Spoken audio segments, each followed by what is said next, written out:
Hello friends, Hindi study point channel पे आप सभी का स्वागत है। दोस्तों आज हम आप सबके लिए रीजनिंग्स के कुछ क्वेश्चंस लेके आए हैं दोस्तों, जो सभी प्रतियोगी परीक्षा हेतु मोस्ट इम्पॉर्टेंट क्वेश्चन है दोस्तों। तो आइए देखते हैं दोस्तों। आज का मेरा पहला क्वेश्चन है, नीचे दिए गए वेन आरेखों में से कौन सा वेन आरेख लंबा आदमी, काले बाल वाले लोग तथा भारती के बीच के संबंध को सही निरूपित करता है? तो दोस्तों यहाँ 5 ऑप्शन दिए गए हैं। पांचों ऑप्शन में अलग अलग टाइप के वेन आरेख बने हैं दोस्तों। तो पहले ऑप्शन में मेरा ये वेन आरेख है, दूसरे में ये है, और तीसरे में ये है, और चौथे में ये है, और पांचवे में ये वेन आरेख है दोस्तों। तो अब इसको हम कैसे समझें कि कौन सा ऑप्शन हमारा राइट आंसर होगा दोस्तों। तो हम देख लेते हैं, इसी में आपको सॉल्व करके दिखाते हैं। पहले पूछे हैं लंबा आदमी, काले बाल वाले लोग और भारती। इसमें 3 लोग का जिक्र हुआ है दोस्तों। तो हम तीनों को देखते हैं सॉल्व करके। तो सबसे पहले लंबा आदमी, काले बाल वाला और भारती। तो सबसे पहले तो भारती। तो दोस्तों हम इनका वेन आरेख बना के बताएंगे कि कैसे हैं। तो सबसे पहले एक वेन आरेख ये हो गया दोस्तों, और एक ये हो गया दोस्तों, और एक ये हो गया दोस्तों। तो इसमें ये जो है दोस्तों, ये भारतीय को दर्शाता है।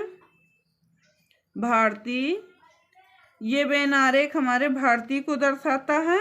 और ये वाला वेन आरेख दोस्तों काले बाल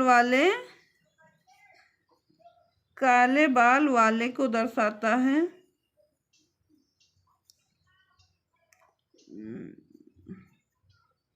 ये काले बाल वाले को दर्शाता है दोस्तों।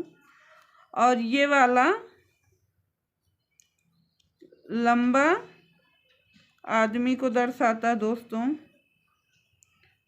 लंबा आदमी दोस्तों, ये लंबा आदमी को दर्शाता है।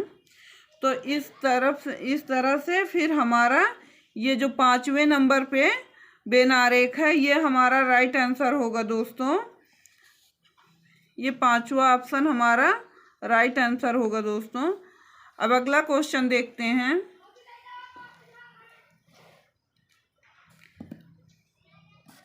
यदि ऐसे जंतु जो जमीन पर रहते हैं तथा ऐसे जंतु जो कि जंगल में रहते हैं, इन्हें 2 बड़े वृत्तों के द्वारा निरूपित किया गया हो, तथा ऐसे जंतु जो कि जमीन और जल दोनों जगह रहते हैं, उन्हें छोटे वृत्त के द्वारा निरूपित किया गया हो, निम्नांकित आरेखों में से कौन सा आरेख इन तीनों वर्गों के जंतुओं के बीच में सबसे उपयुक्त संबंध को निरूपित करता है? दोस्तों यहाँ देखिए 5 ऑप्शन दिए गए हैं। पांचों में अलग अलग टाइप के वेन आरेख बने हैं दोस्तों, और इसमें हमको अपने क्वेश्चन का आंसर देखना है दोस्तों। तो सबसे पहले क्या पूछे हैं? सबसे पहले पूछे हैं कि यदि जंतु जो जमीन पर रहते हैं दोस्तों, इसमें तो हमको एक जमीन पर रहने वाले जंतुओं के लिए वेन आरेख बनाना होगा। दूसरा होगा ऐसे जंतु जो जल में रहते हों, और तीसरा होगा दोस्तों 2 बड़े वृत्तों में निरूपित करना दोस्तों इनको, और तीसरा होगा ऐसे जंतु जो जमीन और जल दोनों जगह रहते हों और उनको छोटे वृत्त में निरूपित करना। तो दोस्तों जो जमीन और जल दोनों में रहते हैं उनको छोटे वृत्त में निरूपित करना है, और जो जमीन पे रहते हैं और जल में रहते हैं अलग अलग, उनको 2 बड़े वृत्तों में निरूपित करना है। तो दोस्तों इसको हम किस प्रकार से बनाएंगे?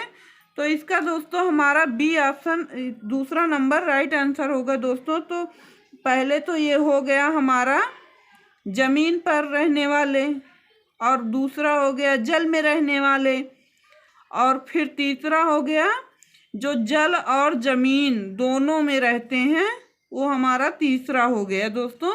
तो इस तरह से ये दूसरा ऑप्शन हमारा राइट आंसर होगा दोस्तों, दूसरा ऑप्शन राइट आंसर है। अगला क्वेश्चन है दोस्तों, एक निर्देश दिया गया है दोस्तों, नीचे दिए गए वेन आरेखों में से कौन सा वेन आरेख प्रश्न संख्या 3 से 12 तक के प्रत्येक प्रश्न में दिए गए 3 वर्गों के बीच के संबंध को सही रूप से निरूपित करता है। सही निरूपण करने वाली वेन आरेख की संख्या ही आपका उत्तर देगा। तो दोस्तों इसमें 3 से 12 तक के संख्या के क्वेश्चन दिए गए हैं और इसी निर्देश पे 5 टाइप के वेन आरेख भी दिए गए हैं। 5 वेन आरेख आपके सामने है दोस्तों, और इसी वेन आरेख से हमको 3 से 12 की संख्या के सारे क्वेश्चन सॉल्व करना है। तो दोस्तों आइए हम देखते हैं आज इसमें का तीसरा क्वेश्चन क्या है। तो दोस्तों तीसरा क्वेश्चन है सैनिक, जनरल, कर्नल। तो दोस्तों ये जो वेन आरेख दिए गए हैं, इसी वेन आरेख से हमको इस क्वेश्चन को सॉल्व करना है कि कैसे सॉल्व करें। तो दोस्तों हम इसको कॉपी में सॉल्व करते हैं ताकि इसी पे हमको पूरे क्वेश्चन सॉल्व करना है। तो दोस्तों एक सैनिक के अंतर्गत सबसे पहले हम एक सैनिक का वेन आरेख बनाते हैं दोस्तों। ये हमारा सैनिक हो गया दोस्तों,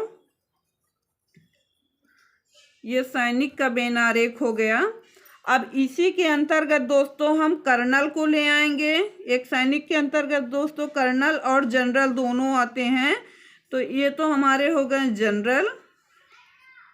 जनरल, और ये हमारा क्या हो गया दोस्तों, कर्नल हो गया, कर्नल। तो दोस्तों ये जनरल हो गया और ये कर्नल हो गया। तो दोस्तों ये तीसरे क्वेश्चन का जो तीसरा ऑप्शन है ये राइट आंसर होगा दोस्तों। तीसरे का तीसरा राइट आंसर होगा दोस्तों, इसमें तीसरा ऑप्शन राइट आंसर होगा। अगला क्वेश्चन है दोस्तों शरीर, कान, मुख। तो दोस्तों शरीर, कान, मुख, इसको हम किस प्रकार से सॉल्व करेंगे, इसको भी हम इसी कॉपी में सॉल्व करके आपको दिखाएंगे। सबसे पहले दोस्तों हमारा शरीर होता है, ये हमारे शरीर का वेन आरेख है, ये हमारा शरीर हो गया दोस्तों। उसके बाद शरीर के बाद दोस्तों शरीर के अंतर्गत ही हमारा कान होता है और मुख होता है दोस्तों। तो ये हमारा कान हो गया दोस्तों, कान हो गया, और ये हमारा मुख हो गया दोस्तों, मुख हो गया। तो इस तरह से ये क्वेश्चन भी हमारा सॉल्व हो गया और इसका भी राइट आंसर तीसरा ऑप्शन होगा दोस्तों। अगला क्वेश्चन है बाघ, जंगली जानवर और जंगल। दोस्तों अब इनका संबंध देखना है। इसी प्रकार हम वेन आरेख से समझाएंगे कि कैसे जंगली जानवर, बाघ, जंगल का संबंध होता है दोस्तों। तो आइए देखते हैं। सबसे पहले दोस्तों क्या आएगा, सबसे पहले एक जंगल आएगा दोस्तों, सबसे पहले एक जंगल होगा दोस्तों। अब जंगल में दोस्तों क्या होंगे, बहुत सारे जंगली जानवर होंगे। तो ये हमारा हो गया जंगल, जंगल हो गया दोस्तों। और जंगल में क्या है, बहुत सारे जंगली जानवर हैं, जंगली जानवर हैं, जंगल में जंगली जानवर हैं दोस्तों। उसके बाद जंगली जानवर के बाद क्या आएगा, उस जंगली जानवर में एक जानवर क्या है, बाघ है। तो यहाँ बाघ हो गया दोस्तों। तो इस प्रकार से ये भी क्वेश्चन हमारा सॉल्व हो गया दोस्तों। अब ये वाला वेन आरेख कौन से ऑप्शन में दिया गया है दोस्तों, तो ये वेन आरेख हमारे फर्स्ट ऑप्शन में दिया गया है। तो इस प्रकार से इसका फर्स्ट ऑप्शन राइट आंसर होगा दोस्तों। अगला क्वेश्चन है मुर्गी, कुत्ता, पक्षी।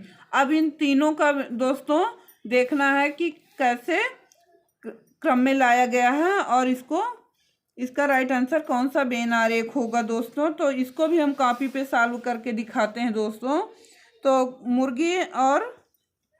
मुर्गी है, पक्षी है दोस्तों, कुत्ता है। तो दोस्तों सबसे पहले हम एक पक्षी का वेन आरेख बनाएंगे। ये हमारा पक्षी हो गया दोस्तों, पक्षी हो गया। अब दोस्तों पक्षी के ही अंतर्गत क्या आता है, मुर्गी आती है दोस्तों। पक्षी के अंतर्गत क्या आता है, मुर्गी आती है दोस्तों। पक्षी के अंतर्गत हमारी मुर्गी हो गई। अब दोस्तों कुत्ता तो पक्षी से अलग है, कुत्ता हमारा जानवर में आता है, तो कुत्ते का बेन आरेख हम अलग बना देंगे। तो ये हमारा कुत्ता हो गया दोस्तों, कुत्ता हो गया। तो दोस्तों इस प्रकार से ये वाला बेन आरेख हम देख लेते हैं कौन से ऑप्शन में दिया गया है। तो दोस्तों ये बेन आरेख हमारे 5वें ऑप्शन में दिया गया है।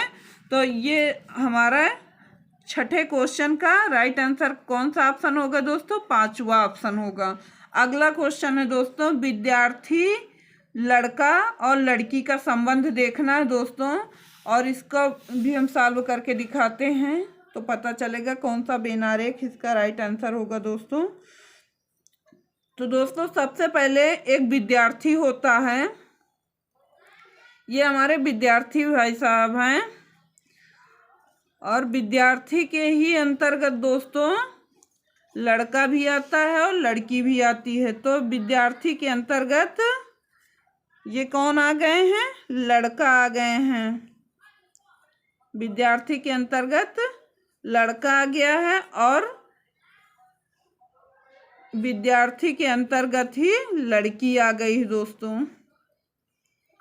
तो इसका राइट आंसर ये बेन आरेख होगा दोस्तों। तो ये वाला बेन आरेख हमारे चौथे ऑप्शन में दिया गया है दोस्तों। तो इस प्रकार से हमारा चौथा ऑप्शन राइट आंसर होगा दोस्तों। 7वें क्वेश्चन के लिए इसका चौथा ऑप्शन राइट आंसर होगा दोस्तों। अगला क्वेश्चन है दोस्तों, आदमी, कर्मचारी और फुलवाड़ी। तो दोस्तों आदमी, कर्मचारी और फुलवाड़ी को हम किस प्रकार से कौन से बेन आरेख पर सही आंसर लाएंगे, तो इसको भी सॉल्व करते हैं दोस्तों। सबसे पहले एक आदमी होगा दोस्तों, एक आदमी होगा, ये आदमी है दोस्तों, आदमी है। आदमी के अंतर्गत ही कर्मचारी आता है दोस्तों, वो किसी भी विभाग में कर्मचारी हो, लेकिन आदमी के अंतर्गत एक आदमी ही कर्मचारी होता है, तो आदमी के अंतर्गत कर्मचारी आ गया। अब दोस्तों इसमें फुलवाड़ी, तो आदमी और कर्मचारी और फुलवाड़ी में कोई संबंध नहीं है दोस्तों, तो हम फुलवाड़ी को अलग बना देते हैं। ये हमारी क्या है दोस्तों, फुलवाड़ी है, फुलवाड़ी है दोस्तों। तो ये बेन आरेख हम देखते हैं कौन से ऑप्शन में हमारे दिया गया है। तो दोस्तों ये बेन आरेख हमारे 5वें ऑप्शन में दिया गया है। तो इस प्रकार से इसका 5वां ऑप्शन राइट आंसर होगा दोस्तों। अगला क्वेश्चन है दोस्तों, किताब, पृष्ठ, ग्राफ और पैराग्राफ। दोस्तों तो इसका कौन से बेन आरेख में आएगा, तो इसको भी सॉल्व करके दिखाते हैं दोस्तों। तो सबसे पहले हमारा क्या आएगा दोस्तों, एक किताब आएगा दोस्तों, ये हमारा किताब हो गया, एक किताब हो गया दोस्तों। किताब के अंतर्गत क्या आएगा दोस्तों, पृष्ठ आएंगे, और पृष्ठ हो गया दोस्तों। अब दोस्तों पृष्ठ के अंतर्गत क्या आएगा, पैराग्राफ आएंगे दोस्तों, पृष्ठ के अंदर पैराग्राफ आएगा दोस्तों। तो इस प्रकार से ये हमारा बेन आरेख राइट आंसर होगा। ये बेन आरेख हमारे पहले ऑप्शन में दिया गया है दोस्तों। तो इस क्वेश्चन का हमारा पहला ऑप्शन राइट आंसर होगा दोस्तों। अगला क्वेश्चन है खनिज, तांबा, लकड़ी। तो दोस्तों इसका राइट आंसर देखते हैं हम, खनिज और तांबा। तो दोस्तों खनिज के अंतर्गत तांबा हमारा आता है। तो सबसे पहले हम देख लेते हैं खनिज, ये हमारा दोस्तों खनिज हो गया, ये खनिज हो गया। अब खनिज के अंतर्गत दोस्तों तांबा आ गया, तांबा आ गया, और तांबा आ गया। और दोस्तों अब लकड़ी का कोई संबंध नहीं है खनिज से, तो हम लकड़ी का बेन आरेख अलग बना देते हैं, ये हो गया लकड़ी। तो इस प्रकार से ये बेन आरेख इस क्वेश्चन के लिए राइट आंसर होगा दोस्तों। तो ये वाला बेन आरेख कौन से ऑप्शन में है, 5वें ऑप्शन में दिया गया है दोस्तों। तो इसका 5वां ऑप्शन राइट आंसर होगा दोस्तों। अगला क्वेश्चन है बिस्तर, वार्ड, हॉस्पिटल। तो दोस्तों सबसे पहले क्या होगा, एक हॉस्पिटल होगा, सबसे पहले एक हॉस्पिटल होगा दोस्तों। हॉस्पिटल में एक वार्ड होगा दोस्तों। वार्ड होगा, वार्ड में क्या होगा दोस्तों? बिस्तर होगा। तो सबसे पहले हॉस्पिटल हो गया दोस्तों, ये हॉस्पिटल हो गया, फिर ये वार्ड हो गया दोस्तों, फिर उसके बाद ये क्या हो गया दोस्तों? बिस्तर हो गया। तो ये इस प्रकार से ये क्वेश्चन भी सॉल्व हो गया। तो इसका देख लेते हैं ये वाला वेन आरेख कौन से ऑप्शन में दिया गया है। तो दोस्तों ये वेन आरेख हमारे पहले ऑप्शन में दिया गया है, तो इस प्रकार से इसका पहला ऑप्शन राइट आंसर होगा दोस्तों।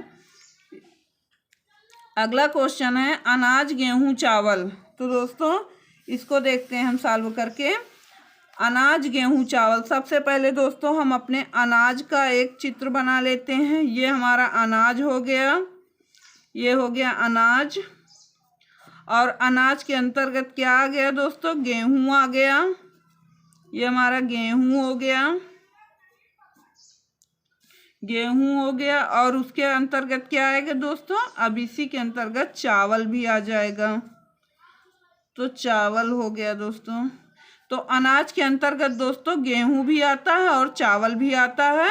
तो इस प्रकार से ये वेन आरेख हमारे तीसरे ऑप्शन में दिया गया है दोस्तों। तो इस प्रकार से 12वें क्वेश्चन के लिए हमारा तीसरा ऑप्शन राइट आंसर होगा दोस्तों आज के लिए बस इतना ही। फिर मिलेंगे हम अगले दिन नए प्रैक्टिस सेट के साथ। धन्यवाद दोस्तों।